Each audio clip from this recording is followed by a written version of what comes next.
जय हिंद दोस्तों, आप देख रहे हैं एग्ज़ाम मेड जी। और इस वीडियो में हम बात करेंगे यूपीएससी 2019 के प्री के क्वेश्चन पेपर देख रहे हैं। 75 प्रश्न जो है देख लिए हैं, आगे के देखेंगे और कुछ ट्रिक्स और टिप्स आपको मिलती रहती हैं बीच बीच में, तो वीडियो जो है पूरा देखिए तो ज़्यादा बेहतर रहेगा। और प्रश्नों की प्रकृति को समझाने का प्रयास कर रहा हूँ मैं।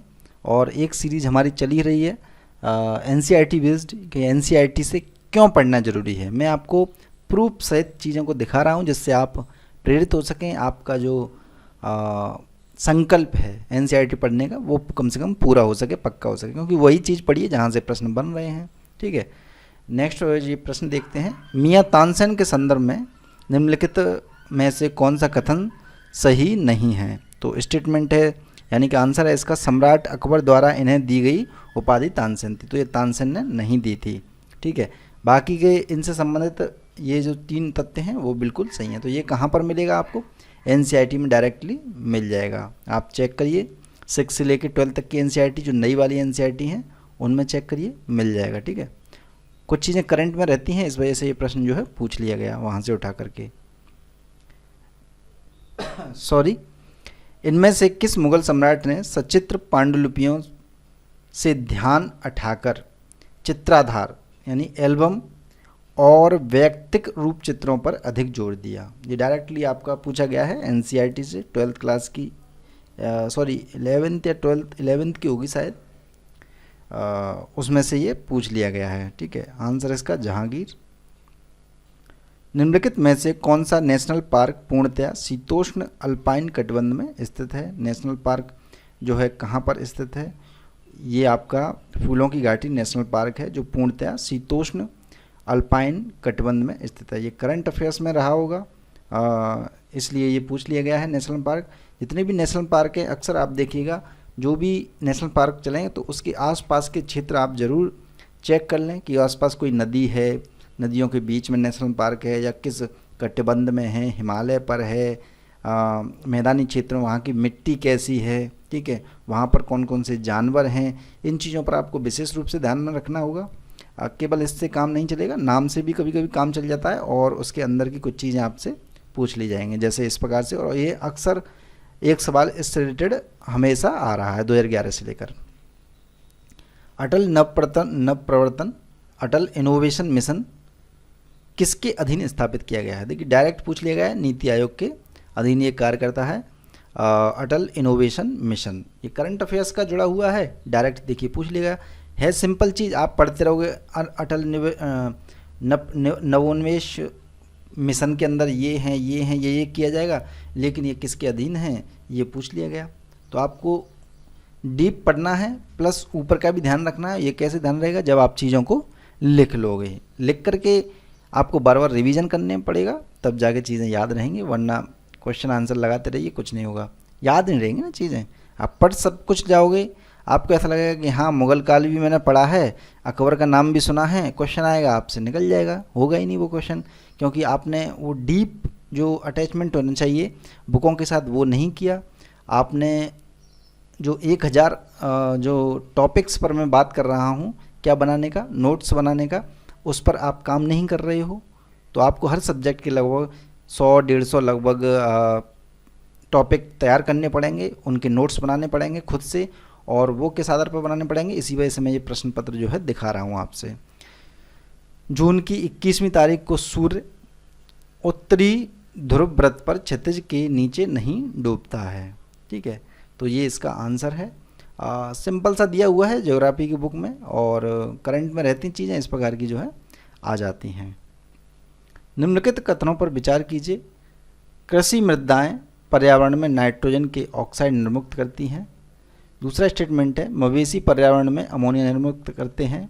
तीसरा स्टेटमेंट है कुक्कुट उद्योग पर्यावरण में अभिक्रियाशील नाइट्रोजन यौगिक निर्मुक्त करते हैं। ठीक है, तो आंसर इसका क्या है? तीनों ही सही हैं। ये आपका एनसीईआरटी में भी दिया हुआ है, प्लस करंट अफेयर्स में जो चीज़ें चलती हैं वहाँ से ये उठा के रख दिया गया है एनसीईआरटी से। अलियार, इसापुर और कंसावती जैसे ज्ञात स्थानों में क्या समानता है?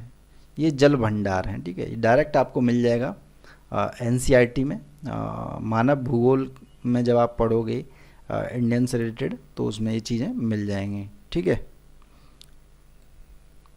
करंट में रहा था ये, इस वजह से ये क्वेश्चन दिया गया है। नेक्स्ट प्रश्न है, सार्वजनिक परिवहन में बसों के लिए ईंधन के रूप में हाइड्रोजन संवर्धित यानी कि सीएनजी एससीएनजी का इस्तेमाल करने के प्रस्तावों के संदर्भ में निम्नलिखित कथनों पर विचार कीजिए। करंट अफेयर्स का क्वेश्चन है, ठीक है। पहला स्टेटमेंट है एचसीएनजी के इस्तेमाल का मुख्य लाभ कार्बन मोनोऑक्साइड के उत्सर्जन का विलोपन यानी कि समाप्त करना है उसको। तो ये क्या है, ये तो बिल्कुल सही नहीं है, विलोपन करना नहीं है इसका जो तात्पर्य है। ईंधन के रूप में एचसीएनजी कार्बन डाइऑक्साइड और हाइड्रोकार्बन उत्सर्जनों को कम करेगी, हाँ ये बिल्कुल सही है। तीसरा स्टेटमेंट है बसों के लिए ईंधन के रूप में सीएनजी के साथ हाइड्रोजन को आयतन के आधार पर 5वें हिस्से तक मिलाया जा सकता है, तो ये भी ठीक है। चौथा स्टेटमेंट है सीएनजी की अपेक्षा एचसीएनजी ईंधन को कम खर्चीला बनाती है। एचसीएनजी जो है वो कम खर्चीली नहीं है, हाँ ये ज़्यादा खर्चीली है एचसीएनजी, ठीक है। तो आंसर इसका 2 और 3 ही है। ये कहाँ पर आया था, ये आपका योजना के अंदर आया है, तो योजना पढ़ना बहुत ज़रूरी है आप लोगों के लिए। मेघाच्छादित रात में ओस की बूंद क्यों नहीं बनती हैं? जब बादल छाए रहते हैं ऊपर तो ओस नहीं बनती है, उसका कारण पूछ लिया गया है, डायरेक्ट पूछा गया है। कहाँ से? एनसीईआरटी से, साइंस की एनसीईआरटी से। पृथ्वी के विकिरण को बादल वापस परावर्तित कर देते हैं। नॉर्मली यदि साइंस वगैरह थोड़ी सी ठीक रहती है, उन्हें तो पढ़ने की ज़रूरत नहीं है, लेकिन फिर भी इस प्रकार के आपको प्रैक्टिकली जो चीज़ें हो रही हैं आपके चारों ओर वातावरण में, चाहे वो साइकिल से संबंधित हो, मोटरसाइकिल चलाते हैं, 4 व्हीलर चलाते हैं, उससे संबंधित हो, ये चीज़ें आ जाएंगी कभी ना कभी, ठीक है। निम्नलिखित कथनों पर आपको विचार करना है। भारत के संविधान के 44वें संविधान संशोधन द्वारा लाए गए एक अनुच्छेद ने प्रधानमंत्री के निर्वाचन को न्यायिक पुनर्विलोकन के परे कर दिया, यानी पुनर्विलोकन से हटा दिया था, ये कहा गया है। तो ये आंसर जो है गलत है, ऐसा कुछ नहीं था। दूसरा स्टेटमेंट है भारत के संविधान के 99वें संशोधन को भारत के उच्चतम न्यायालय ने अभिखंडित कर दिया है, ये बिल्कुल कर दिया है, क्योंकि यह न्यायपालिका की स्वतंत्रता का अतिक्रमण करता था। अब आपको ये बताना है कि 99वां जो संशोधन था वो कौन सा था जिसको उच्चतम न्यायालय ने हटा दिया है, बताइए। ये है आपका जो हमारे जज हैं उनका जो चुनाव होता है, यानी कि उनको जो नियुक्ति होती है, उनका जो चयन होता है उस प्रक्रिया का, ठीक है, वो ख़त्म समाप्त कर दी है। आंसर इसका बी है। ये नेक्स्ट क्वेश्चन है आपका, न्यायाधीश जांच अधिनियम 1968 के अनुसार भारत के उच्चतम न्यायालय के किसी न्यायाधीश पर महाभियोग चलाने के प्रस्ताव को लोकसभा के अध्यक्ष द्वारा अस्वीकार नहीं किया जा सकता, तो ये गलत है। दूसरा स्टेटमेंट है भारत का संविधान यह परिभाषित करता है और ब्यौरा देता है कि क्या भारत के उच्चतम न्यायालय के न्यायाधीशों की अक्षमता और सिद्ध कदाचार को गठित करते हैं। तीसरा स्टेटमेंट है भारत के उच्चतम न्यायालय के न्यायाधीश के महाभियोग की प्रक्रिया के ब्यौरे न्यायाधीश अधिनियम 1968 में दिए गए हैं। नेक्स्ट है आपका, यदि किसी न्यायाधीश के महाभियोग के प्रस्ताव को मतदान हेतु लिया जाता है तो विधि द्वारा अपेक्षित है कि यह प्रस्ताव संसद के प्रत्येक सदन द्वारा समर्थित हो और उस सदन की कुल सदस्य संख्या के बहुमत द्वारा तथा संसद के उस सदन के कुल उपस्थित और मत देने वाले सदस्यों के कम से कम 2/3 द्वारा समर्थित हो, ठीक है। तो आंसर है इसका 3 और 4। ये आपको कहाँ पर इस प्रकार की चीज़ें मिलेंगी, ये आपके करंट अफेयर्स में चलती हैं अक्सर। करंट अफेयर्स से लिंक करना होता है आपको पॉलिटी से, यानी कि जो अवेयर एक्ट होते हैं उनसे, तो इस प्रकार से जो है बन जाता है, ठीक है। किसी प्रधानमंत्री के कार्यकाल के दौरान भारत के संविधान में 9वीं अनुसूची को पुनर्स्थापित किया गया था, किस प्रधानमंत्री के काल में किया गया था 9वीं अनुसूची को? तो ये जवाहरलाल नेहरू के काल में ही किया गया था। 9वीं अनुसूची में क्या है? 9वीं अनुसूची में कुछ ऐसे मुद्दे डाले जाते हैं जो न्यायपालिका के से बाहर कर दिए, यानी उन पर निर्णय न्यायपालिका नहीं कर पाएगी। ठीक है, 9वीं अनुसूची। ठीक है, और बताइएगा आप, मैं सही कह रहा हूँ या गलत कह रहा हूँ। ठीक है, अगर आपको सही लगेगा तो बताइएगा, गलत लगा तो फिर क्या होना चाहिए वो भी आप कमेंट बॉक्स में बताइए। ठीक है, यह आपका टेस्ट भी होता रहेगा साथ साथ। निम्नलिखित कथनों पर विचार कीजिए। भारत सरकार द्वारा कोयला क्षेत्र का राष्ट्रीयकरण इंदिरा गांधी ने के कार्यकाल में किया गया था। दूसरा स्टेटमेंट है वर्तमान में कोयला खंडों का आवंटन लॉटरी के आधार पर किया जाता है। तीसरा स्टेटमेंट है हाल के समय तक घरेलू आपूर्ति की कमी को पूरा करने के लिए कोयला का आयात करता था, किंतु अब भारत कोयला उत्पादन में आत्मनिर्भर है। देखिए, ये वैसे तो कॉमन सेंस पर आधारित है, अगर आप लोग पढ़ते रहते हैं कर सकते हैं इस प्रश्न को, लेकिन ये डायरेक्ट आपका आया था योजना से। ठीक है, डायरेक्ट वहाँ से उठा के रख दिया था। अब आप कहोगे कोयला सेक्टर तो चलो पढ़ते हैं, लेकिन किसके काल में हुआ था ये अलग से पढ़ना पड़ेगा। फिर ये एक ही जगह चीज़ें दे दी जाती हैं। ठीक है, योजना कुरुक्षेत्र वगैरह में एक ही जगह चीज़ें दे दी जाती हैं, जिससे वहीं से डायरेक्ट जो है बना देते हैं। देखिए, क्वेश्चन पेपर बनाने वाले भी इतने ज़्यादा एक्सपर्ट नहीं हैं, इतनी ज़्यादा चीज़ें उन्हें याद थोड़ी ना रहेंगी कि इंदिरा गांधी को पहले पढ़ेंगे या फिर राष्ट्रीयकरण कब किया गया था या नहीं किया गया था। ठीक है, वो पढ़ेंगे, फिर लॉटरी का आवंटन अलग से पढ़ेंगे। वो क्या करते हैं, कोई स्टेटमेंट आया किसी का, कहीं किसी सरकारी पत्रिका या सरकारी न्यूज़ चैनल पर कोई बातें आई, उन्होंने नोट किया और बना दिया, यानी कि वो एक साथ ही मिलेंगे, आपको रिसोर्सेज पकड़ने पड़ेंगे। ठीक है, निम्नलिखित कथनों पर विचार करना है। संसद निरहर्ता निवारण अधिनियम 1949 कई पदों को लाभ का पद के आधार पर निरहर्ता से छूट देता है, तो ये बिल्कुल सही है। दूसरा स्टेटमेंट है उपयुक्त अधिनियम 5 बार संशोधित किया जा चुका है, ये भी सही है। शब्द लाभ का पद, ये जो शब्द है लाभ का पद भारत के संविधान में भली भांति परिभाषित किया गया है, तो ऐसा कुछ नहीं है, ये लाभ के पद को संविधान की उसमें नहीं शामिल किया गया है। देखिए, कुछ जो ट्रिक्स वगैरह होती हैं मैंने बता रखी हैं, लेकिन फिर भी बता देता हूँ। मान लीजिए तीसरा गलत है, कंफर्म पता पड़ गया आपको, तो देखिए तीसरे से ये हट गया, ये हट गया, ये हट गया, बचा ये। ठीक है, इस प्रकार से कर देते हैं। भारत के संविधान, और जिन्होंने नहीं देखे हैं ट्रिक्स की वीडियो एंड में स्क्रीन पर आ जाएंगे, डिस्क्रिप्शन कमेंट बॉक्स में आपको सभी चीज़ें मिल जाएंगी, ये क्वेश्चंस वगैरह भी मिल जाएंगे। आने वाले जो 2018, 19 का तो चल ही रहा है, 18, 17, 16, 15 इन सब के भी मिल जाएंगे डिस्क्रिप्शन कमेंट बॉक्स में। ठीक है, लेकिन ये वीडियो देखना ज़रूरी है, क्योंकि बीच बीच में ना आप जब सुनते हो तो आपकी इच्छा करती है पढ़ने की, सुनने से। जब आपको कोई डायरेक्शन दे रहा होता है, मैं एक तरह से आपका गाइड का काम कर रहा हूँ, गुरु का काम कर रहा हूँ, तो आपको कहीं ना कहीं एक प्रेरणा मिल जाती है कि हाँ यार अब पढ़ना है, बैठना है। मान लीजिए आधे घंटे का, 20 मिनट का, 30 मिनट का वीडियो देख लिया, उसके बाद अपने पढ़ने बैठ गए क्वेश्चंस को देखने के लिए।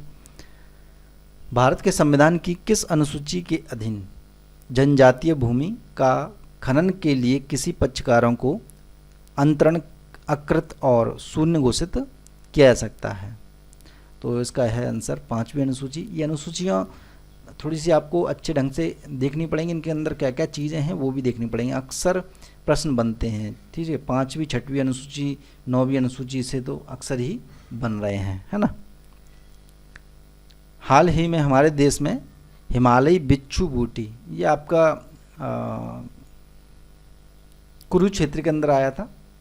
हाल ही में हमारे देश में हिमालयी बिच्छू बूटी के महत्व के बारे में बढ़ती हुई जागरूकता थी, क्योंकि यह पाया गया कि क्या पाया गया, यह वस्त्र तंतु का संधारणी स्रोत है, यानी वस्त्र जिससे बनते हैं वो तंतु जो है ये प्रदान कर देगा बिच्छू। ठीक है, जैसे रेशम के कीड़े होते हैं वो रेशम बनाने में काम आते हैं, इसी प्रकार से बिच्छू जो बूटी है वो भी आपका काम आएगी। निम्नलिखित में से किसका या किनका मापन आकलन करने के लिए उपग्रह चित्रों, सुदूर संवेदी आंकड़ों का इस्तेमाल किया जाता है? ठीक है, किसका आकलन करने के लिए? किसी विशेष स्थान की वनस्पति में पर्ण हरित का अंश, ये सही है बिल्कुल। पर्णहरित का अंश भी जान सकते हैं हम। किसी विशेष स्थान के धान के खेतों से ग्रीन हाउस गैसों का उत्सर्जन, ये भी जान सकते हैं। किसी विशेष स्थान का भूपृष्ठ तापमान, बिल्कुल जान सकते हैं, भूपृष्ठ तापमान, ठीक है। तो इन चीज़ों की जानकारी हो जाएगी। आंसर इसका ये है तीनों। अब ये आया क्यों, ये प्रश्न उन्होंने दिया क्यों? क्योंकि डेफिनेटली चलता रहता है हमेशा, ठीक है। दूर संवेदी आंकड़े, उपग्रहों के जो चित्र होते हैं, आपको पता होना चाहिए वो किस किस काम आते हैं। तो ये क्या होगा, विज्ञान प्रगति में आ गया था, दे दिया उन्होंने। निम्नलिखित जो इंग्लिश के लोग हैं उनके लिए साइंस रिपोर्टर होती है वही, ठीक है। राज्यों का विचार कीजिए। छत्तीसगढ़, मध्य प्रदेश, महाराष्ट्र, उड़ीसा। राज्यों के संदर्भ में राज्य के कुल क्षेत्रफल की तुलना में वन आच्छादन की प्रतिशतता के आधार पर, अब बताइए, ये प्रश्न पूछा गया है, ठीक है। तो इसका आंसर है 3, 2, 4, 1। 3, 2, 4, 1। प्रश्न क्या है, कुल क्षेत्रफल की तुलना में वन आच्छादन की प्रतिशतता के आधार पर, ठीक है, वन आच्छादन की, यानी कि जहाँ पर वन हैं उनकी प्रतिशतता के आधार पर निम्नलिखित में से कौन सा आरोही क्रम है। ये आरोही और अवरोही क्रम का थोड़ा सा मतलब समझ लीजिए। इंग्लिश में तो समझ जाते हैं, इंग्लिश में हिंदी में थोड़े से लोग लटक जाते हैं। आरोही मतलब बढ़ते हुए क्रम, यानी कि सबसे कम प्रतिशत वाला पहले दिया जाएगा, फिर ज़्यादा प्रतिशत वाला, फिर ज़्यादा प्रतिशत वाला, फिर ज़्यादा प्रतिशत वाला, ठीक है। इस प्रकार से देना है, प्रतिशत के आधार पर पूछा गया है ये। तो इसका आंसर है सबसे जो है कम प्रतिशत कहाँ पर है, महाराष्ट्र में। उससे ज़्यादा थोड़ा सा कहाँ पर है, यानी प्रतिशतता के आधार पर है ये, टोटल क्षेत्रफल के आधार पर, ठीक है। मध्य प्रदेश, वैसे तो मध्य प्रदेश में सबसे ज़्यादा है, लेकिन प्रतिशतता के आधार पर बात हो रही है। उसके बाद जो है उड़ीसा में और छत्तीसगढ़ में सबसे ज़्यादा है प्रतिशतता के आधार पर इनमें से, ठीक है। मेथेन हाइड्रेट के निक्षेप के बारे में निम्नलिखित कथनों पर विचार कीजिए, सही कौन सा है ये बताना है। ये आपका देखिए विज्ञान प्रगति में योजना में आया हुआ है, ठीक है। अक्सर न्यूज़पेपर में बना रहता था, इस वजह से दे दिया यहाँ पर। भूमंडलीय तापन के कारण इन निक्षेपों से मेथेन गैस का निर्मुक्त होना प्रेरित हो सकता है, बिल्कुल सही है। मेथेन हाइड्रेट के विशाल निक्षेप उपध्रुवीय टुंड्रा में तथा समुद्र अधिस्थल के नीचे पाए जाते हैं। तीसरा स्टेटमेंट है, वायुमंडल के अंदर मेथेन 1 या 2 दशक के बाद कार्बन डाइऑक्साइड में ऑक्सीकृत हो जाता है। तो तीनों ही इसके स्टेटमेंट सही हैं। इस प्रकार के प्रश्नों की प्रकृति देखिए, प्रकृति समझने का प्रयास करिए। यूपीएससी किस प्रकार से प्रश्न बना रही है, आपकी स्टडी जो है कहाँ चल रही है, आप माप सकते हो। आपको, और जो लोग नए हैं वो ये जान सकते हैं कि हमें पढ़ना क्या है। घबराने की ज़रूरत नहीं है इन प्रश्नों से। आपको ऐसा लगे यार ये क्या है, ये तो मेरी समझ में नहीं आ रहा। देखिए दोस्तों, 1 साल 2 साल जब आप पढ़ोगे ना, 1 साल 1.5 साल 6 महीने, तो चीज़ें ये सब जो टॉपर होते हैं उनको भी नहीं पता रहता ज़्यादा कुछ चीज़ें, ठीक है। आपको लगभग 70% 60% करना है, बस 50 से ऊपर करना है इसमें सिलेक्शन के लिए। तो आप ये मत सोचिए सारे क्वेश्चन आपको आने ही चाहिए, और मेरी कुछ ट्रिक्स हैं उन्हें देख लेंगे, सरल हो जाएगा प्रश्न आपको बनाना। Carbon dioxide, methane, ozone, sulphur dioxide, जैव मात्रा के अवशोषक के दहन के कारण वायुमंडल में कौन कौन सी निर्मुक्त होती हैं? सारी की सारी होती हैं। जब किसी चीज़ को, जैव मात्रा को जलाया जाता है तो मेथेन भी होगी, ओजोन भी होगा, सल्फर डाइऑक्साइड भी होगी और कार्बन मोनोऑक्साइड भी होगा, ठीक है। ये सागर दिए हैं, लगे हुए देश दिए हुए हैं, ये अक्सर चलते रहते हैं, ठीक है। भूमध्य सागर के आसपास वाले क्षेत्र में अक्सर बताता रहता हूँ, 3 साल से बता रहा हूँ आप लोगों को, और वहीं से देखिए प्रश्न जो है बन जाता है। एड्रियाटिक सागर, क्या अल्बानिया देश लगा है इससे? नहीं लगा एड्रियाटिक सागर। एड्रियाटिक सागर वगैरह ये सब कहाँ हैं? ये भूमध्य सागर के आसपास हैं सारे सागर। काला सागर क्रोएशिया लगा हुआ है, ठीक है। ये देखना पड़ेगा, मैपिंग करनी पड़ेगी यहाँ की, उस क्षेत्र की। आपको जो क्षेत्र ज़्यादा चर्चित रहे उसकी आप ज्योग्राफिकल मैपिंग ज़रूर करें, ठीक है। जहाँ पर जैसे सीरिया वीरिया ये सब हुए, इनकी मैपिंग करें। तो आंसर इसका क्या है? 1 3 4, 1 सही है, ठीक है। 1 सही है। एड्रियाटिक सागर अल्बानिया से लगा हुआ है, अल्बानिया मतलब एड्रियाटिक सागर से लगा हुआ है। और तीसरा कैस्पियन सागर कजाकिस्तान से लगा हुआ है। और 4th यानी कि मोरक्को जो है भूमध्य सागर से लगा हुआ है। अब आज आप ये देखिए, काला सागर कहाँ पर लगा हुआ है, क्रोएशिया किससे लगा हुआ है, लाल सागर से सीरिया लगा है, तो नहीं लगा है तो फिर सीरिया किससे लगा हुआ है ये देखिए, ठीक है। लाल सागर से कौन कौन से देश लगे हुए हैं ये देख लीजिए, चेक कर लीजिए आप एक बार, और इसे नोट कर लीजिएगा, ठीक है, चित्र वित्र बना लीजिएगा, तभी याद रहेंगी चीज़ें। निम्नलिखित में से कौन सा देश पिछले 5 वर्षों के दौरान विश्व में चावल का सबसे बड़ा निर्यातक रहा है, तो ये चीन ही है, ठीक है। 5 वर्षों से बात हो रही है, 5 वर्षों से के दौरान, ठीक है। बीच में कुछ समय के लिए भारत हो गया था, लेकिन फिर से वो चेंज होकर के लगभग 5 दशकों से ये बना हुआ है, 5 वर्षों से, दशकों से नहीं। ये हिमनद हैं और ये नदी हैं। ये हिमनद, ये पूछा गया है कि सुमिलित हैं या नहीं है, ये पूछा गया है। बंदरपुंज जो है यमुना नदी पर है, ठीक है, यमुना नदी का बंदरपुंज जो है हिमनद है, वो बिल्कुल सही है। बारासिगरी जो है चिनाब नदी का है, और मिलाम जो है मंदाकिनी नदी का नहीं है। सियाचिन जो है नुब्रा नदी का है, ठीक है। जेमू मानस ये गलत है, ठीक है। तो इनमें से आप चेक कर लीजिए, हिमनदों को थोड़ा सा देख लीजिए, है ना। लेकिन ये देखने कौन से हैं, कब देखने हैं, जब करंट अफेयर्स में कोई चीज़ चल रही हो। वैसे एक बार तो आपको देखना ही है, सारी चीज़ें पढ़नी है, लेकिन करंट अफेयर्स में चल जाए तो और अच्छे ढंग से नोट्स बना लीजिए उसका, और इस प्रकार से कुछ चीज़ें याद होंगी इसमें से। याद के आधार पर मान लीजिए कोई आपको एक पता पड़ेगा कि एक ये है, कन्फर्म नहीं है, इस प्रकार से पता पड़ेगा, तब भी बहुत सारी चीज़ें जो है हल हो जाती हैं, 2 प्रश्नों तक आप पहुंच जाते हो। मैंने ये बताया हुआ है, एंड में स्क्रीन पे जो वीडियो आएंगे उन्हें देख लीजिएगा।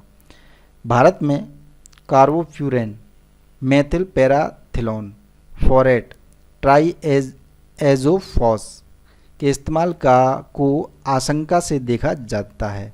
ये रसायन किस रूप में इस्तेमाल किए जाते हैं? अच्छा, अक्सर कुछ रसायन ऐसे होते हैं, जैसे अभी कौन सी गैस रिसाव हुआ था, सरीन का हुआ था, किसका हुआ था, ठीक है। अब सरीन गैस का तो चलो पता पड़ गया आपको, सरीन गैस का रिसाव हुआ।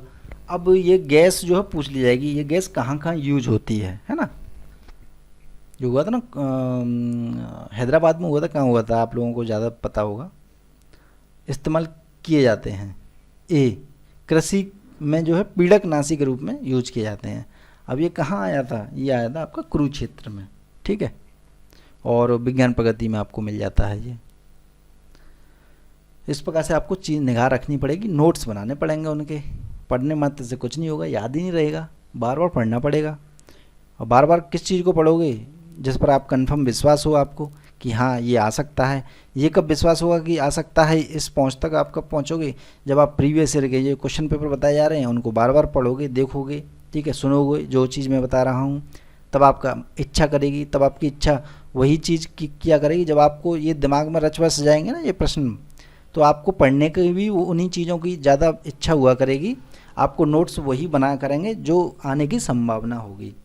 कहते हैं ना, किसी व्यक्ति के साथ बैठ जाइए आप, तो उस जैसे आपको क्या होते हैं, व्यवहार आने लग जाता है। तो आप आंखों के सामने 24 घंटे यूपीएससी के प्रश्नों को रखोगे तो आप पढ़ाई भी फिर उसी से रिलेटेड चीज़ों की करोगे, ठीक है। पहला स्टेटमेंट, रामसर सम्मेलन के अनुसार भारत के राज्य क्षेत्र में सभी आई भूमियों को बचाना और संरक्षित रखना भारत सरकार के लिए अधिदेशात्मक है। तो ये पहला जो है गलत है। देखिए मैं बहुत बार आपको बताता हूँ, एंड में स्क्रीन पर आ जाएंगे वीडियो ट्रिक्स के, उसमें सभी आ जाए तो उस स्टेटमेंट को आप हटा दीजिए, ठीक है। एक हटाया तो एक से ये हट गया, ये हट गया, इस प्रकार से चीज़ें मैं यहाँ पर अभी बता नहीं रहा हूँ आपको, बताऊँगा मैं आपको, उसमें बताया हुआ है मैंने, देख लीजिएगा।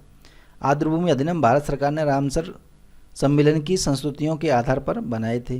दूसरा स्टेटमेंट है